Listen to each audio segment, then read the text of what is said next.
Today's video is a portrait shootout between the Canon R5 and the brand new Fujifilm X-H2. Can the 40 megapixel APS-C sensor in the X-H2 compete with the full frame R5's 45 megapixels? Stay tuned to find out. What's up everyone, Pete Coco here. Today we are comparing the Canon EOS R5 with the brand new Fujifilm X-H2, and we're going to look at 4 specific areas for this video: autofocus, image quality, handling, and overall value. Now before I begin, I would like to thank LensRentals.com for sending me this X-H2 for testing and for giving my viewers 15% off all of their rentals by using the link and the promo code that I have in the description below. Now I've been shooting with the Canon R5 for over a year, and I absolutely love the camera. The image quality, the performance, and the build quality are all excellent. But I also shoot with a Fujifilm X-T4, which I use as a backup mostly for candids, natural light portraits, and as my family camera. Now obviously it would be great to use one system over 2 for so many reasons, but until the X-H2 was released, I didn't think there was a solid competitor to the R5 in Fuji's lineup. Now keep in mind that I am a portrait and headshot photographer, so this video in comparison is based on work that I do, which is mostly in studio headshots and portraits. And I wanted to see for myself if the X-H2 could really compete with the R5 and be the camera that pushes me over the edge and into Fujifilm's ecosystem 100%. Anyone who's used an X-T4 or other older Fujifilm cameras knows that the autofocus system really leaves a lot to be desired. And this was a major concern for me, especially since Canon's autofocus system has really spoiled me at this point. It rarely, if ever, misses a shot, and the eye tracking really works perfectly right out of the box without any tweaking needed. Now my hope was that the X-H2 would give me similar results, and I was really pleased to see that the AF is a massive improvement over the older Fuji cameras, and it definitely kept up with the R5 in my studio. I prefer to shoot in continuous autofocus with eye tracking enabled, and I tested both cameras in this setting as well as in single shot, although I rarely use that mode. Now, I didn't see a noticeable difference in the speed of the focus, but the Fujifilm lags behind the Canon in terms of how the interface works. My main criticism is that in the Fuji, you can choose left eye priority, right eye priority, or auto, but there's no way to set a custom function button or to use the AF joystick to switch manually from left to right eye. And this is actually a huge deal for me because I will switch from one eye to the other quite a bit while shooting depending on how I pose my subject. Another weird quirk in the Fuji system is that even in continuous with eye tracking enabled, the focusing square still stays in the frame, which means you need to put that square near your subject as it will still affect sort of where the camera focuses. And I couldn't find a way to remove the focusing square and just have the camera track the face like it does in the Canon. So this is my biggest gripe with the way the system works in the Fuji camera. It's not the speed that's the issue. The speed is great, but the interface takes away from the actual real-world performance. The good news is I think that this could probably be fixed in a firmware update, so I hope someone from Fujifilm is watching and we see some changes soon. Now in the R5, when you set the camera to face tracking, it finds the eye and it lets you use the AF joystick to toggle back and forth from one eye to the other. The larger focusing square grabs the face, and it's that simple. And another thing I could not figure out is how to map a button to switch from one person's eye to another person's eye, which can even be done pretty simply in the X-T4 by rotating the command dial. So overall, the autofocus in the X-H2 is awesome. It's a huge, huge improvement. And I tested an X-H2S a while back, and I'll link that in the description below, and I found that the autofocus there was great too. I have no issues with the speed of the focus and the way it locks onto the subject. My only criticism now at this point is just tweak the way the continuous and eye tracking works. All I want is to easily be able to rotate this joystick on the back of the camera and pick from one eye to another. Now, if there's a way to do that and I just couldn't find it, help me out in the comments below. I would appreciate that. Maybe I just didn't have it set right. But I think that we have to give Fuji major props when it comes to autofocus because these new cameras are just killing it with the AF. And I think it's a solid competitor now to Canon and Nikon and Sony when it comes to the autofocus. I did not test the video focusing for this particular video because we're concentrating on still photography here. So I'm only speaking on the still side for this video, but if I have the time, I will also do some video autofocus tests, so stay tuned for that as well. All right, now let's talk about image quality. Now, you can see here on the left-hand side, this is the Canon, and on the right-hand side, here's the Fuji. And I got to tell you that, well, before we talk about sharpness, let's talk about color. The Canon, you can see, is definitely cooler right out of the gate, and that was to be expected.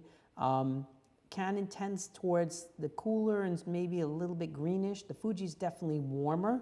Now, I would say that the Fuji is probably slightly more accurate to the real-life colors.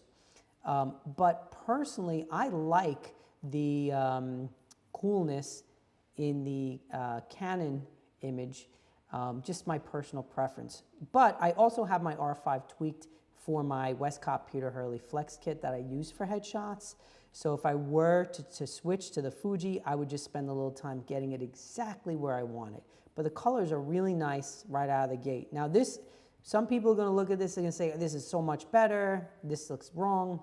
It's up to you. I mean, I think a lot of that's personal preference, and if you're a portrait photographer like me and a headshot photographer, you know that everyone has their own kind of look. Some people like it a little bit warmer, a little bit cooler, so a lot of that is preference. But check this out. Now, you guys know, if you watch my channel, that I am not a pixel peeper. I don't really do that, but for your benefit, we're going to peep some pixels. So let's look at that eye. And I got to tell you,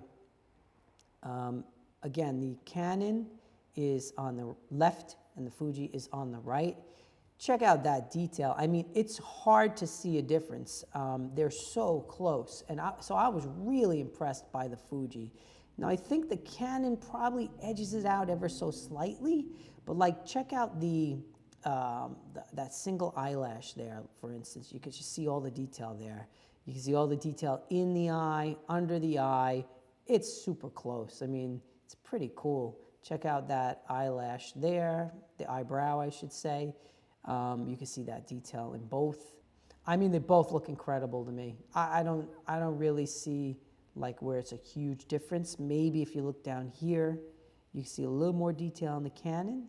So, but for practical purposes and for the work I do, I'm very impressed by that. Now, let's talk about dynamic range for a second. And again, I was pretty happy with, I knew the Canon is good. Like, watch this. If we pull out all the shadows in the Canon, you still got a ton of detail around there. Let's see what happens when we do it in the Fuji. Now, Fuji, it didn't really pull out quite as much. So I think we have a little bit more dynamic range here, a little bit more leeway, but it definitely still have a lot of latitude there. And I pulled out some of the highlights too. Let's push in those highlights, and then we're going to push in the highlights on the Canon. So you can see we're retaining a ton of detail really on both of them. Because that's something that, like, I don't usually need that ton of dynamic range only because I like to nail it as close as possible in camera. But there's always those situations where you want to be able to do that. And seeing that you have a lot of latitude is really great. So I think the Canon in this case also sort of edges out a little bit, but they're so close again, like, and the light could have been moved a little bit. So there's that sort of thing too that comes into play when we pull the shadows out. But when it comes to the dynamic range, when it comes to the image quality, I'm really, really blown away by the Fuji. I think it deserves high praise for all of that. Now let's just look at, here's a portrait I did. And we'll look at these two portraits next to each other. And again, the Fuji's on the right, the Canon's on the left. And once again here, I prefer the right out of camera colors of the Fuji. That's a little bit more close to reality. The Canon's still a little bit bluish, a little bit cooler. Like if you look at my gray backdrop, it tends towards a little bit of the blue. This is a little bit more close to what the color was. But once again, if we zoom in, we want to get kind of close. You can see a ton of detail really on both of them. Now, I kind of felt like on this particular image, like maybe the Canon was almost has like it looks a little bit over sharpened or a little bit grainy. But you could definitely see when we're further off, you can see this is more detail here. The Canon has definitely got a little bit more detail. So there you go. That's what I'm going to say about image quality. They're different. I think the Canon is going to edge it out ever so slightly, but I was really impressed with the Fuji and with how close it is for the smaller sensor and all of that. So that's my take on image quality. Let's talk ergonomics and handling. The X-H2 and the R5 are pretty much the same size and both have a very nice deep grip. Now, if you're coming from an X-T3 or an X-T4, the X-H2 is going to feel bulky and big and chunky to you, but it really does feel great in the hands and it's made extremely well. Both cameras ergonomically are excellent, and I really didn't prefer one over the other when it came to the size and shape of the camera. However, I do prefer the front and rear command dials on the X-H2 because it's very simple and easy to change the aperture and shutter speed. It's a little bit simpler than on the Canon. It doesn't have as many buttons and dials as the Canon has, and although this could be a plus or a minus depending on how you like to use your camera, I do like the simpler layout for my studio shooting. The Canon, however, does win out when it comes to the touchscreen, which works extremely well and lets you easily change many settings without having to access a menu. The menu layout in the Canon is also great, which is not a surprise to anyone who's been using a Canon camera for like the last decade. The Fuji menu, however, has been improved over previous models, and it finally stays where you left it when you go out and into the menu again instead of going to a different place. Now, I like the simplicity of the Fuji layout because it's more straightforward, because even after a year of shooting with the R5, I find that sometimes I have to think for a second about which button does what. But the touchscreen ability does make the Canon really shine when on the go. One thing that I'm not crazy about when it comes to the X-H2 are these three buttons here. The ISO, white balance, and this is a custom function button. And the reason I don't like them is because they're just in a weird spot. So if you can see that, like you can't reach them with your thumb and you can't reach them with this, your first finger without moving. They're just kind of shoved there on the top of the camera and I don't like it. I find that trying to get to these buttons, you can't just press them on the fly. You have to like rotate your thumb around or rotate your finger back. So that's probably the weakest part of the design. I know everyone hates the PASM dial, or it seems like most Fuji users hate the PASM dial. I'm indifferent towards it right now because I see why they did it. It makes sense in certain ways. Like it's very easy to map these customs. So like for instance, when I'm in C1 or I think it's C3, I'm in my studio shooting mode. So it's set to the way I like it for the studio. C2 is video. C1 is set for outdoor shooting with natural light. So it's easy to map that, and I didn't find that to be a deal breaker, but I really actually find these three buttons to be a little bit more annoying. Now, the R5 has its own, and I would be showing you the R5 right now, but it's recording this video, but it has its own sort of quirks when it comes to the buttons, and I find that the redundant buttons and dials, like the extra command dial on top of the camera, is a blessing, but it also tends to add towards sometimes making the whole thing feel a little bit more confusing. This might be an age thing because maybe I'm reaching that age where I just don't have the patience for it, but that's me, and that's the experience I've had. Even after a year of shooting with it, sometimes I get a little confused as to which button does what. It's not the end of the world, but that's kind of where I'm at with that. This, however, is pretty simple and straightforward, and I feel like they basically give you everything you need on the camera, button and dial wise. And can I get that in focus there? It's simple. I like it. I like how here's my shutter speed, here's my aperture. It's very intuitive. Now let's talk about value. As of today, an X-H2 is $19.99 US and an R5 is $36.99. And although there's a lot of considerations when we speak about value, it's easiest to start with cost. One of the biggest areas where cost comes into play is with lenses, and this has really been the major reason that I've sort of soured a bit towards Canon of late. The high cost of RF lenses is majorly prohibitive to me, even as someone who makes a living with my camera. And this is partially why I was interested in checking out the X-H2 and possibly jumping ship to the Fuji system altogether. Many of the high-end Canon lenses are pushing $2,500, $3,000, and they're also very large and heavy. I tested the RF 51.2, and although the image quality was excellent, the lens was really large and bulky, and it was a turnoff to me. The new Fujifilm 56 1.2 lens is half the price of the Canon R50 and much smaller, so this definitely plays into what I think about when I'm talking about overall value of a camera or a system. Now, if we would judge both cameras by image quality alone, based on the work that I do, the Fujifilm is definitely a better value. I could see little to no difference in the quality of the photos when it came to sharpness, dynamic range, and the color depth. The main difference is the way each camera renders the colors, and here also I feel like Fuji edges out Canon, also because it has amazing built-in exposure simulations, which are a huge advantage. For headshots, I've tweaked my R5 to match my flex kit, as I said, but the images still tend towards the cooler side, and I kind of prefer the Fuji colors for typical portraiture, and the ability to throw on the simulation when I don't feel the need or the time to color grade is a huge plus. So overall, I think that Fuji wins in the value department, and I wish that the R5 and RF lenses were more affordable.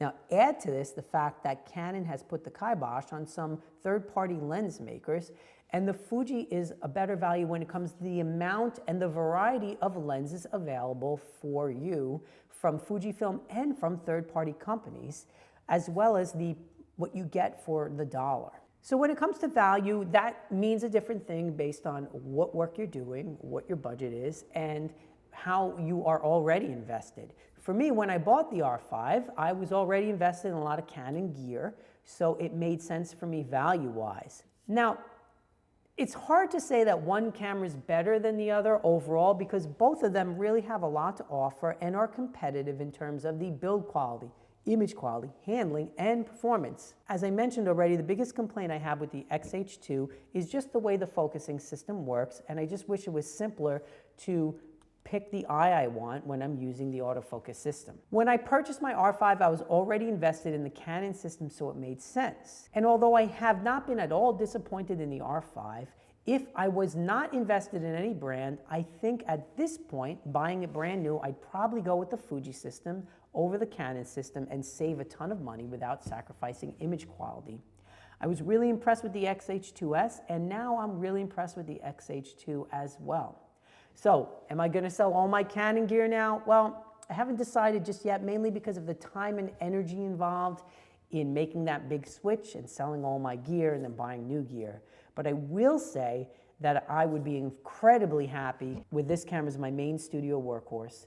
And for a portrait photographer like me, I find very little to be critical about. Well, that's all I have for you today. Let me know what you think in the comments below, as always, and don't forget to gently press that like button, as there is no need to smash it. I hope that you found this video to be informative and helpful, as well as balanced in my evaluation of each camera. Are you using Fuji or Canon, or about to switch from one to the other? Are you shooting with an X-H2 or an X-H2S? I would love to hear your thoughts in the comments below. And here's wishing you an awesome day. Go out and take some great pictures, and I will see you in the next one. Peace.